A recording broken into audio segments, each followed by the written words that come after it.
नमस्कार छात्रों, आज हम कक्षा 7वीं का हिंदी विषय का चौथा पाठ पढ़ने जा रहे हैं। दादा की कहानी, दादा की ज़बानी।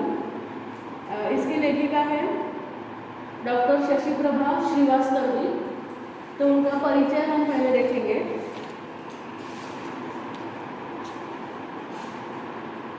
डॉक्टर शशि प्रभा श्रीवास्तव का जन्म उत्तर प्रदेश में हुआ। उन्होंने हिंदी व समाजशास्त्र विषयों में एमए किया। उन्होंने आदिवासी मानस कला पर कार्य किया और आदिवासी संबंधी पुस्तकों का अनुवाद किया। शायद, नटबंध आदि इनके प्रमुख कहानी संग्रह है। शशि प्रभा जी को हिंदी साहित्य सम्मेलन द्वारा वागेश्वरी पुरस्कार से सम्मानित किया गया है। तो इस प्रकार लेखिका का परिचय था। थोड़ा इस कहानी के बारे में हम पहले पढ़ेंगे। जीवन सुख दुख का चक्र है, यही चीर सत्य है। फर्क इस बात का है कि अनुकूल समय में व्यक्ति को इस पर विचार करने की आवश्यकता नहीं होती। जब व्यक्ति के समक्ष विपरीत परिस्थितियां आती हैं तो वह धैर्य खो बैठता है और किन कर्तव्य विमूढ़ हो जाता है। गलत संगतियों के प्रभाव उस पर हावी होने लगते हैं और वह कुसंगति का शिकार हो जाता है, जो दिनों दिन उसे अवनति की ओर ले जाती है। लेकिन कहा गया है कि सुधरने के लिए कोई उम्र नहीं होती। विषम परिस्थितियों के उत्पन्न हो जाने के बावजूद भी हमारे इतिहास में ऐसे उदाहरण मौजूद हैं जिन्होंने कुमार्ग को त्याग कर सन्मार्ग को अपनाया और लोगों का मार्गदर्शन किया है। मतलब हमें अगर कोई भी इंसान मूलतः बुरा नहीं होता, परिस्थितियों से वह बुरा बन जाता है। वह जन्म से बुरा नहीं होता। विषम परिस्थितियाँ उसके अगर जीवन में आ गई तो उसमें बुरी बातें आ जाती हैं, लेकिन वो उसमें से बाहर भी निकल सकता है और उसके लिए कोई उम्र नहीं है। कोई भी उम्र में आप अच्छे इंसान बन सकते हैं अगर बुरे हैं तो। यही इस कहानी से हमें सीख मिलती है। ये एक संवादात्मक कहानी है। पहले उसके पात्र हम देखेंगे कौन कौन से हैं। पहले दादाजी जिनकी उम्र 65 वर्ष की है। दूसरा है रमेश, उम्र 12 वर्ष। रीमा, उम्र 10 वर्ष। स्त्री, बच्चों की माँ, उम्र 38 वर्ष। महंत जी, उम्र 60 वर्ष। रामू, उम्र 22 वर्ष। दीदी, रामू की माँ, उम्र 50 वर्ष। तो हम कहानी अभी देखेंगे। रीमा, दादाजी कहानी सुनाइए। फिर दादाजी कहते हैं, क्यों स्कूल का काम नहीं करना है? रमेश, परीक्षा खत्म, आज हम आपसे कहानी सुनेंगे, ठीक? दादाजी, बिल्कुल ठीक। एक थी मैना और एक था राजकुमार। वहाँ पे रीमा और रमेश, ये दोनों बहन भाई हैं जिनकी परीक्षा खत्म हो गई है और वो क्या दादाजी को क्या बोलते हैं कि अब हम आपसे कहानी सुनेंगे, आप हमें कहानी सुनाइए। फिर दादाजी कहते हैं, ठीक है, मैं सुनाता हूँ। फिर वो कौन सी कहानी शुरू करते हैं? मैना और राजकुमार की। फिर रमेश बीच में ही बोलता है, ना ना ना, हमें यह कहानी नहीं सुननी। राजा रानी की कहानी अच्छी नहीं लगती। एक अच्छी सच्ची सी कहानी सुनाइए ना, मतलब एक सच्ची कहानी हमें सुनाइए, ऐसा रमेश कह रहा है। दादाजी, अच्छा, आज मैं तुम लोगों को कहानी सुनाता हूँ जो सच्ची तो है ही, साथ ही अच्छे आदमी की भी है, बुरे की भी, एक बच्चे, एक जवान और बूढ़े की भी। मैं आपको आज एक ऐसी सच्ची कहानी सुनाना चाहता हूँ जो एक अच्छे आदमी की भी है, एक बुरे की भी है, एक बच्चे की, एक जवान की और एक बूढ़े की, सभी की ये कहानी है। रमेश, बस बस, अब सुना ही डालिए। फिर दादाजी, बहुत दिनों की बात है, दूर गंगा के किनारे एक गांव था। गांव में एक सुखी परिवार था। परिवार में एक छोटा सा प्यारा सा लड़का था। यह कहानी उसी लड़के की है। एक छोटा प्यारा सा लड़का था, यह कहानी उसी की है। फिर रीमा बोलती है, लड़के का नाम क्या था? फिर दादाजी, मान लो रामू था। वह बड़ों का कहना भी मानता और शैतानियाँ भी करता, पढ़ता भी था और कोयलों को चिढ़ाना भी उसे अच्छा लगता था। मतलब वो शरारत भी करता था और दूसरों का आदर भी करता था, दूसरों का सुनता भी था और अच्छा बच्चा था। रीमा कुकू, मतलब वो अभी कोयल की आवाज़ निकाल रही है। फिर रमेश, चुप कर, कहानी सुनने दे। हाँ फिर वो बोलता है अभी आगे क्या हुआ। फिर दादाजी, तब गांव में यह टीवी सिनेमा तो क्या रेडियो भी नहीं हुआ करते थे। तब ये टीवी सिनेमा कुछ नहीं था और रेडियो भी नहीं हुआ करते थे, इसलिए गांव के लोग नाटक मंडलियों के इंतजार में रहा करते थे। जो नाटक प्रस्तुत करती थी वो नाटक मंडली, उनका वो इंतजार करते थे। फिर रामलीला मंडलियों का तो कहना ही क्या। रामलीला मंडलियों का, उसमें रामायण वो प्रस्तुत करते थे, तो उसका तो लोग बहुत बेसब्री से इंतजार करते थे। बस दशहरे के 10-15 दिन पहले मंडलियाँ गांव-गांव में डेरा डाल देती और गांव वाले उनकी ऐसी आवभगत करते कि कुछ पूछो ही मत। आवभगत मतलब अतिथि सेवा, मतलब उनके मनोरंजन का जो साधन था वही था रामलीला मंडली, जो रामायण प्रस्तुत करती थी। इसलिए वो जो मंडली के लोग थे उनके बहुत अतिथि सेवा करते थे, उनका आदर सत्कार करते थे। फिर रीमा, फिर दादाजी, दशहरे के कुछ ही दिन बाकी थे। हल्की सी ठंड पड़ने लगी थी। सूर्य देवता अपनी यात्रा पूरी कर रहे थे। मवेशी अपने घरों को लौट रहे थे। अभी दिया बाती जला नहीं था कि गांव में रामलीला मंडली आ पहुंची। और कब आ गई? दशहरे के कुछ दिन पहले और शाम के वक्त, जब सब मवेशी जो भी जानवर हैं वो घर पे लौटते हैं, दिया बाती जब हम जलाते हैं, तभी रामलीला मंडली गांव में आ पहुंची। बच्चे बेमतलब उछल कूद करने लगे और गांव वाले मंडली के रहने बसने के प्रबंध में लग गए और सब बहुत खुश थे कि रामलीला मंडली वहाँ पे आई है इसलिए। फिर रीमा, कौन सा गाँव? वही रामू के गाँव में। रमेश, चुप, रीमा बीच में मत बोल। दादाजी, हाँ बेटी, रामू के गांव में ही मंडली उतरी, सभी खुश थे, लेकिन फिर रमेश बोलता है लेकिन क्या?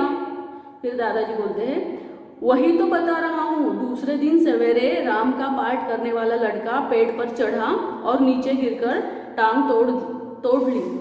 फिर रीमा, बाप रे। फिर दादाजी कहते हैं गांव में उदासी छा गई। राम के बिना तो नाटक जमता नहीं और टूटी टांग वाला लड़का भला क्या राम बनता। रामलीला में सबसे महत्वपूर्ण पार्ट कौन है? राम। और वो राम का जो किरदार जो बच्चा निभा रहा था उसकी ही टांग टूट गई थी। फिर अभी बिना टूटे हुए टांग का राम कैसे बनेगा? फिर रीमा, उसे रावण से लड़ना भी तो था। फिर रीमा बीच में बोलती है कि उसे रावण से लड़ना भी तो था और टूटी हुई टांग का लड़का कैसे लड़ सकता है। फिर दादाजी, यही तो मंडली के मालिक महंत जी बड़ी चिंता में पड़ गए। और मंडली के मालिक कौन थे? महंत जी। वो बड़ी चिंता में पड़ गए। फिर सोचा क्यों ना गांव के ही किसी लड़के को चुन लूं। फिर महंत जी ने क्या सोचा कि गांव के ही किसी लड़के को क्यों ना चुन लूं। गांव में घूम घूम कर सुनकर उन्होंने राम के लिए रामू को चुन लिया। और फिर गांव में वो घूमे, वहाँ पे सबको देखा उन्होंने। फिर उन्होंने किसको चुना? रामू को। लड़का बुद्धिमान तो था ही, रामू बहुत बुद्धिमान था। राम का पाठ उसने इतने सुंदर ढंग से किया कि क्या बताऊं। और राम का पाठ उसने बहुत ही सुंदर ढंग से किया। रामायण में राम, सीता, लक्ष्मण और जो राक्षस है रावण, ये पात्र महत्वपूर्ण है, तो उसमें से राम का पात्र उसने बहुत ही अच्छा किया। राम वनवास के समय तो औरतें आंखों पर आंचल रखकर रोने ही लगी।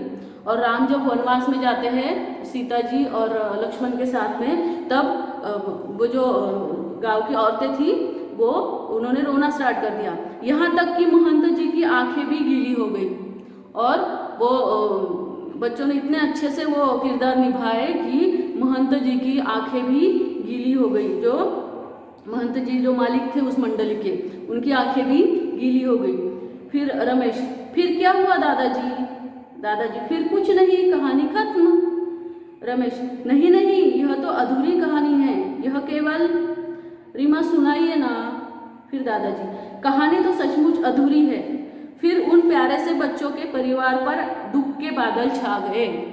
फिर वो छोटे से जो बच्चे थे, तो रामू और उसका भाई, उनके परिवार पर दुख के बादल छा गए। परिवार का मालिक, बच्चों का पिता भगवान को प्यारा हो गया। मेहनत नहीं तो धन नहीं। अब कौन करे मेहनत? उनके जो पिताजी थे वही मेहनत करते थे और वही धन कमा के लाते थे। अभी वो नहीं रहे तो अभी कौन करेगा मेहनत? बेचारी माँ, अकेली औरत क्या करे? बड़े लड़के को स्कूल से निकालकर खेती के काम में लगा दिया। धीरे धीरे घर की रौनक ही जाती रही और घर की रौनक धीरे धीरे चली गई उनके पिताजी जाने के बाद। फिर रमेश और छोटा लड़का रामू, फिर दादाजी सोच में डूबे हुए। जैसा कि होता है, नियंत्रण के अभाव में आवारा निकल गया। नियंत्रण, उस पर कुछ भी नियंत्रण, कंट्रोल नहीं था। फिर वो क्या हो गया? आवारा हो गया। मतलब उसको टोकने वाला कोई नहीं था, उसको किसी का भी डर नहीं था। न पढ़ना, न लिखना, न काम, न धाम। वो पढ़ता भी नहीं था, काम भी नहीं करता था और कुछ भी नहीं करता था। चटोरा, झूठा और चोर बन गया। वो चटोरा, झूठा और चोर बन गया। उम्र के साथ ही दुर्गुण भी बढ़ते चले गए और जवान होते होते वह पूरा शराबी बन गया। और वो चोर बनने के बाद, वो उसकी उम्र बढ़ने के बाद क्या हुआ? वो पूरा शराबी भी बन गया। रीमा, अच्छा। फिर दादाजी, वह सब कुछ भूल गया, यहाँ तक कि बड़ों को आदर और छोटों को प्यार करना भी भूल गया। गांव का जीवन पहले सा ही चलता रहा। किसे परवाह थी कि वह मुड़कर धूल में मिलते उस घर को देखे, संभाले। ऐसे ही दुख मुसीबत में उस परिवार ने कई साल काटे। मतलब किसी ने उनकी तरफ ध्यान नहीं दिया, किसी को भी नहीं लगा कि ये घर पूरा बिखर गया है। तो ऐसे ही बहुत साल उन्होंने काटे। एक बार फिर गांव में आ टिकी रामलीला मंडली के साथ एक दुर्घटना घटी। फिर उसके बाद कुछ सालों बाद फिर से वो रामलीला मंडली गांव में आई और उनके साथ फिर से एक दुर्घटना घटी। ठीक सीता स्वयंवर के दिन रावण का पाठ करने वाला कलाकार मालिक से लड़कर भाग गया। और ठीक सीता स्वयंवर के दिन ही रावण का पाठ करने वाला जो कलाकार था वो मालिक के डर से भाग गया। बेचारा मंडली का मालिक परेशान। इसी परेशानी में वह घूम रहा था कि उसने एक जगह लोगों का जमघट देखा। बहुत सारे लोग यहाँ पे जमा हुए थे, वो उसने देखा। वहाँ ताड़ी खाने का मालिक एक हट्टे कट्टे, गंदे और डरावने जवान को पकड़कर मार रहा था। पता चला कि दुकानदार के पैसे बाकी है और वह आज ही मांग रहा है, और वो दुकानदार उससे पैसे आज ही मांग रहा था। मालिक ने लड़के को छुड़ाया और वो मंडली के जो मालिक थे उन्होंने लड़के को छुड़ाया, उसे अपने संग ले आया, समझाया बुझाया और इस बात पर राजी कर लिया कि वह उसकी मंडली में रावण का पार्ट करे। मतलब वो जो लड़का था अभी वो रावण के पार्ट के लिए उनको योग्य लगा, इसलिए उन्होंने उसको समझाया कि तुम रावण का पार्ट करो। उसे इस बात पर भी राजी कर लिया कि जब तक वह मंडली में है दारू शराब को हाथ भी नहीं लगाएगा, और जब तक वो मंडली में है, जब तक ये रामलीला चलेगी तब तक वो दारू शराब को हाथ भी नहीं लगाएगा। बदले में वह उसका उधार चुका देगा और ऊपर से भी पैसे भी देगा, और ऊपर से उसको पैसे भी देगा, उसकी उधारी भी जो भी है वो भी चुका देगा। ऐसा उन्होंने उसको वादा किया। रमेश, फिर दादाजी, रामलीला हुई और जमकर हुई। बिखरे, लंबे, गंदे, उलझे बालों और लाल डरावनी आंखों वाले रावण ने सबका ध्यान खींचा। अभी देखो, ये जब छोटा बच्चा था तब वो उसने राम का पार्ट निभाया था, और अभी बड़ा होने के बाद वो एक बुरा इंसान बना। उसके बाल भी बिखरे हुए थे, लंबे और गंदे थे, उसकी आंखें भी ऐसी लाल और डरावनी बन गई थी। तो उसको अभी रावण का पार्ट मिला और उसने अच्छे से वो निभाया। अभी भी देखते ही देखते दशहरा बीत गया। रावण अपनी सारी बुराइयों के साथ जल मरा। दशहरे के दिन रावण का दहन करते हैं, देखो, तो उसी दिन वो समाप्त होता है, रामलीला समाप्त होती है। तो रावण अपनी सारी बुराइयों के साथ जल मरा। बुराई पर अच्छाई की विजय हुई, और रावण मर गया और बुराई पर अच्छाई की विजय हुई। दादाजी, मंडली अपना सामान समेटने लगी। इसी समय एक बड़ा मजेदार नाटक हुआ। क्या नाटक हुआ? अभी देखो, मंडली अपना सामान समेटने जाने के लिए सामान समेटने लगी और तभी एक बड़ा मजेदार नाटक हुआ। रीमा, नाटक हुआ? नाटक में नाटक प्रारंभ। अभी ये नाटक में एक नाटक और दूसरा प्रारंभ हुआ। कौन से नाटक में? ये रामलीला का जो नाटक था उसमें और एक नाटक शुरू हुआ। बाहर कुछ शोर होता है, जैसे कोई जबरन अंदर आना चाहता है, हटो मुझे जाने दो। बाहर कुछ शोर उनको सुनाई देता है और जबरन कोई बोल रहा है कि मुझे हटो साहब, मुझे अंदर जाने दो। महंत, अरे तुम आओ आओ बेटा बैठो। फिर महंत उसे क्या कहते हैं? आओ बेटा बैठो। फिर वो लड़का, मैं बैठने नहीं आया हूँ, नहीं मैं आपका उपदेश सुनने आया हूँ, निकालो मेरे पैसे। 15 दिनों तक बंद करके रख दिया और मुझे आपने 15 दिनों तक शराब भी नहीं पीने दी, बंद करके रखा और मेरे पैसे अभी मुझे चाहिए। फिर महंत कहते हैं, अभी तो सवेरा ही हुआ है, क्या अभी से?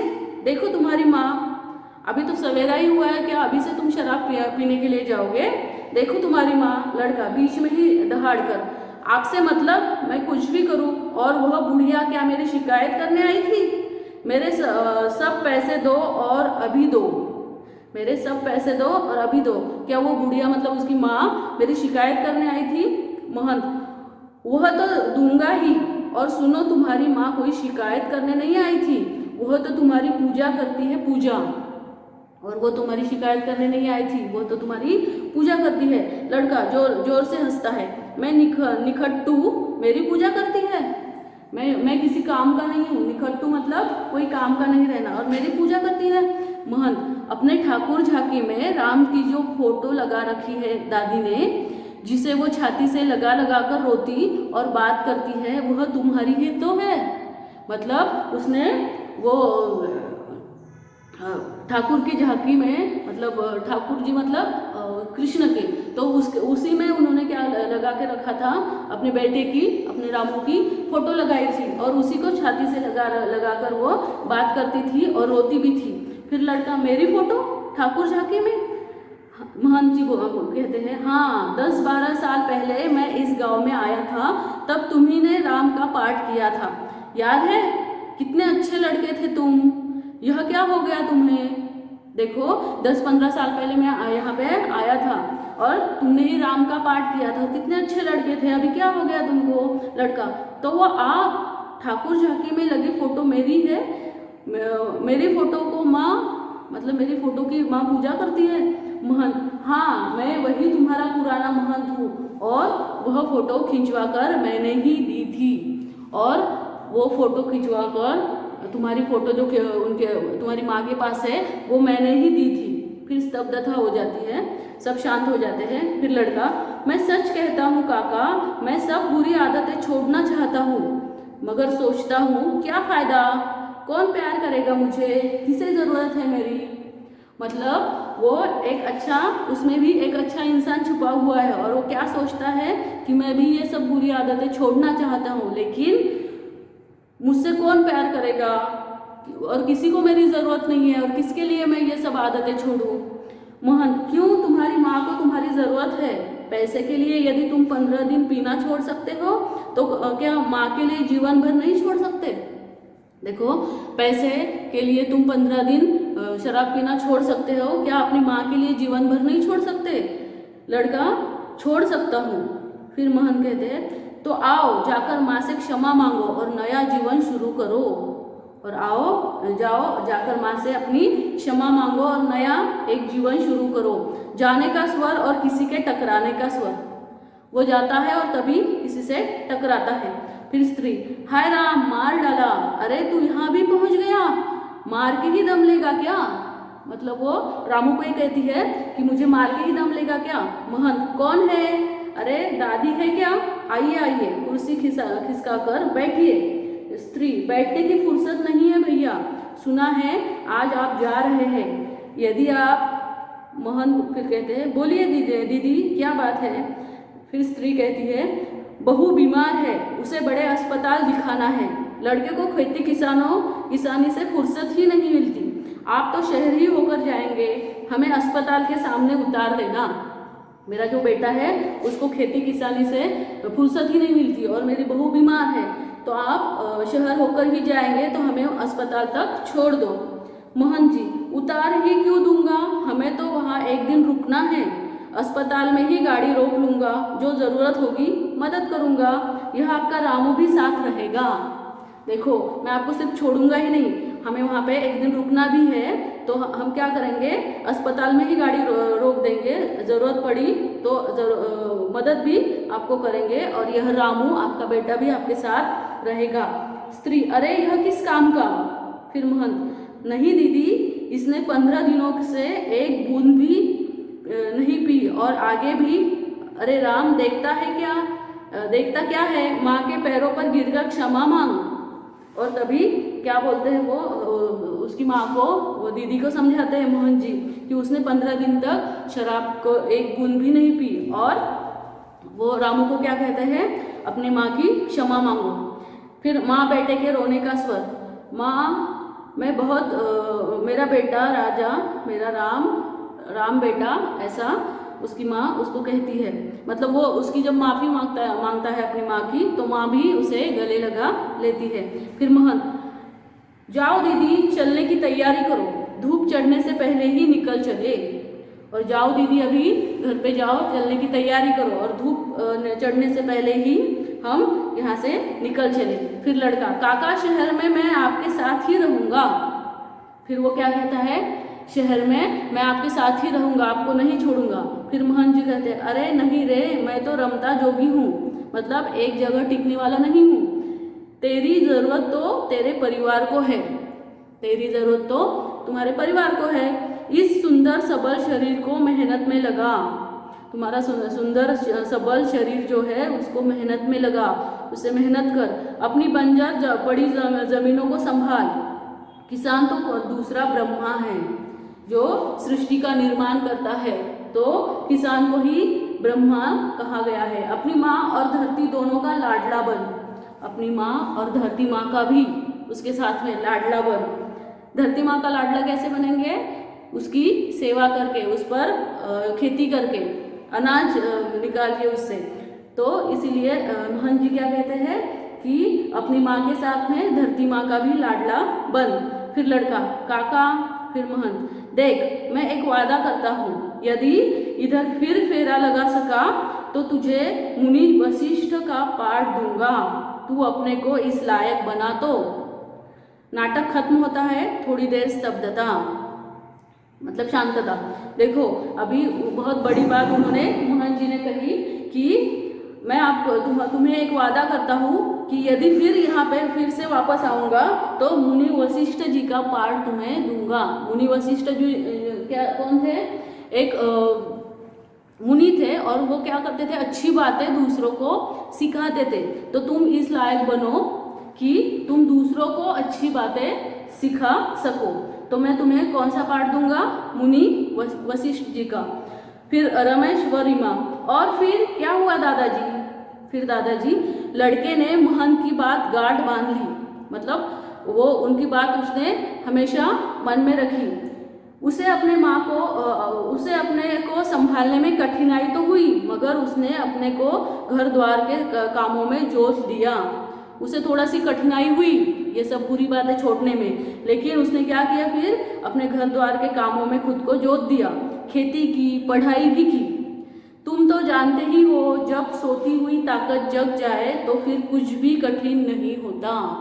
और हमारी जो सोती हुई जो ताकत है, हमें बहुत सारी ताकत होती है, वो अगर सच में जग जाए तो कुछ भी काम कठिन नहीं है। कहानी खत्म, पैसा हजम, और यहाँ पे ही वो कहानी खत्म होती है, ऐसा दादाजी कहते हैं। फिर रमेश, दादाजी ऐसे लोग होते हैं क्या? दादाजी, तुम्हें शंका क्यों हो रही है? शंका मतलब संदेह। यह बिल्कुल सच्ची कहानी है, यह तुम्हारे इसी दादा की कहानी है, और ये बिल्कुल सच्ची कहानी है, ये तुम्हारे दादा की ही कहानी है, मतलब मेरी ही ये कहानी है। फिर रीमा, आपकी?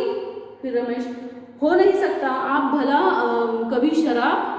फिर दादाजी, यह सच है बेटे, यह सच है, संगत ही तो असली चीज है, जो बुरा ही भी बनाती है और भला भी बनाती है। मतलब हम जो बनते हैं, अच्छे भी बनते हैं और बुरे भी बनते हैं, तो संगत की वजह से ही। अगर अच्छे लोगों की संगत हमें मिले तो हम अच्छे इंसान बनते हैं, और बुरे लोगों की संगत अगर हमें मिले तो हम बुरा इंसान बनते हैं। फिर रमेश, अच्छा तो सब समझा, अब समझा। आप गांव छोड़कर हमारे पास क्यों नहीं आते। और अभी मैं समझा कि आप गांव छोड़कर हमारे पास क्यों नहीं आते। आप महंत काका के इंतजार में हैं, आपको मुनि वशिष्ठ का पाठ करना है। और दोनों भी हंसते हैं। मतलब आप किसके प्रतीक्षा में है, इंतजार में है अभी, महंत काका के, मतलब वो रामलीला मंडली के। आपको क्योंकि आपको क्या करना है, अभी थर्ड पार्ट उसका आपको निभाना है। पहले तो राम का निभाया, फिर रावण का, और अभी मुनि वशिष्ठ का पार्ट आपको निभाना है। और स्त्री स्वर मतलब तभी वो बच्चों की माँ, रमेश और रीमा की माँ वहाँ पे आती है और वो क्या बोलती है, बच्चों को अच्छी बातें सिखाने वाले तुम्हारे दादाजी तो साक्षात वशिष्ठ ही है। मतलब वो क्या बोलती है उनको कि दूसरों को अच्छा ज्ञान देते हैं, अच्छी बातें सिखाते हैं, ऐसे तुम्हारे दादाजी हैं और वो साक्षात वशिष्ठ मुनि ही है। फिर रमेश, अरे माँ तुम तो आज से हम दादाजी को वशिष्ठ जी कहेंगे।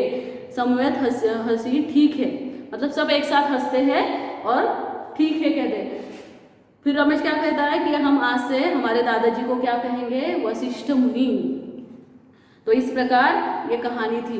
तो हमें इस कहानी से क्या सीख लेनी है कि हमेशा अच्छे लोगों की संगत में रहो, अच्छा बनो।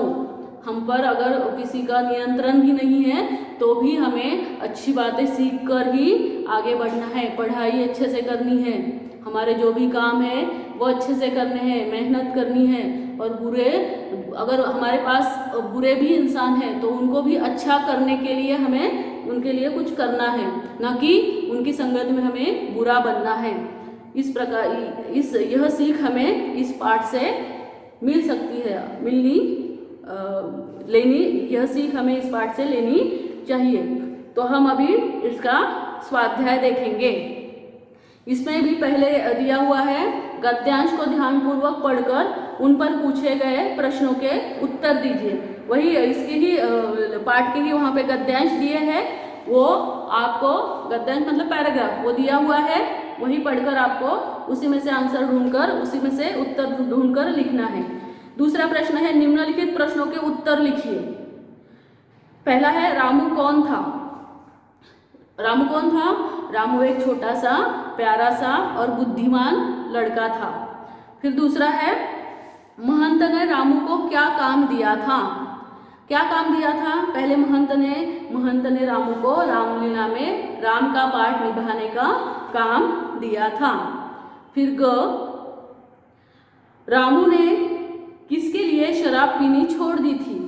रामू ने किसके लिए शराब पीनी छोड़ दी थी? रामू ने रामलीला मंडली में रावण का पाठ करने के लिए शराब पीनी छोड़ दी थी। जब तक वो रामलीला मंडली वहाँ पे थी उसने शराब पीना छोड़ दिया था। आगे का प्रश्न है, इस नाटक का मुख्य पात्र कौन है। कौन है इस नाटक का मुख्य पात्र? इस नाटक का मुख्य पात्र है रामू, मतलब वो दादाजी बच्चों के। आगे का प्रश्न है, रामू राम से रावण कैसे बना। मतलब राम से रावण, मतलब अच्छे इंसान से बुरा इंसान वो कैसे बना। अपनी बुरी आदतें और दुर्गुणों की वजह से रामू राम से रावण बना। आगे का प्रश्न है, राम रावण का पाठ खेलने वाला बालक साक्षात वशिष्ठ कैसे बन गया। राम रावण का पाठ जिसने निभाया था, राम का भी और रावण का भी, वह बालक साक्षात वशिष्ठ कैसे बन गया। कैसे बन गया? राम रावण का पाठ खेलने वाला बालक अच्छा इंसान बनने के बाद दूसरों को भी अच्छी बातें सिखाने लगा और इसीलिए वह साक्षात वशिष्ठ बन गया। मतलब वो अच्छाई उसने खुद तक सीमित नहीं रखी, दूसरों को भी दी, इसीलिए वह साक्षात वशिष्ठ मुनि, रामायण के बहुत ही बड़े मुनि है वो वशिष्ठ मुनि, तो इसीलिए वह वशिष्ठ बन गया। आगे का है, नाटक में नाटक से क्या तात्पर्य है। पाठ के आधार पर विचार प्रस्तुत करें। नाटक में नाटक, इससे क्या तात्पर्य है कि नाटक कौन सा है। पहला तो जो रामलीला उन्होंने जो प्रस्तुत की वो नाटक है, और उसमें कौन सा नाटक हुआ, तो कैसे हुआ। रामलीला में जैसे अनेक पात्र थे, राम रावण वशिष्ठ, उसी प्रकार रामू के असली जीवन में भी वह अच्छा इंसान था तब वह राम था, बुरा इंसान बन गया तो वह रावण बन गया, और फिर से अच्छा इंसान बनने के बाद दूसरों को अच्छी बातें सिखाने लगा तो वह वशिष्ठ बन गया।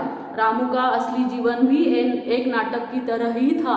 मतलब एक नाटक में कैसे अलग अलग पात्र होते हैं, एक उसमें अच्छा एक पात्र होता है, बुरा होता है ना, दूसरों को बड़े बुजुर्गों को भी होता है, तो वैसे ही पात्र उसने अपने असली जीवन में भी रामू ने निभाए। इसीलिए यहाँ पे कहा है नाटक में नाटक। तो इसका तात्पर्य यही है। आगे का प्रश्न है, नीचे दिए गए शब्दों से वाक्यों की पूर्ति कीजिए। अभी नीचे जो शब्द दिए गए हैं उससे वाक्यों की पूर्ति करनी है हमें। पहला है, दादाजी ने रीमा रमेश को एक डैश सुनाई। क्या सुनाई? कहानी। डैश में एक सुखी परिवार रहता था। कहाँ पे रहता था? गांव में।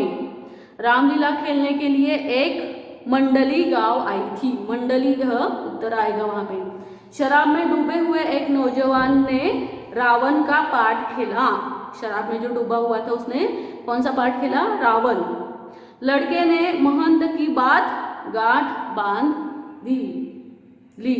रामू ने जब राम के पार्ट में वनवास जाने की भूमिका निभाई तो लोगों की आंखों में आंसू आ गए। वहां पे उत्तर वनवास आएगा। आगे है, सही विकल्प पर सही का चिन्ह लगाइए। पहला है, ठाकुर झांकी में किसकी फोटो लगी थी? किसकी लगी थी? रामू की। बड़े लड़के के स्कूल छुड़वाने का क्या कारण था?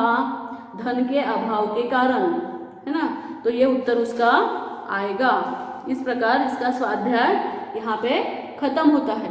धन्यवाद।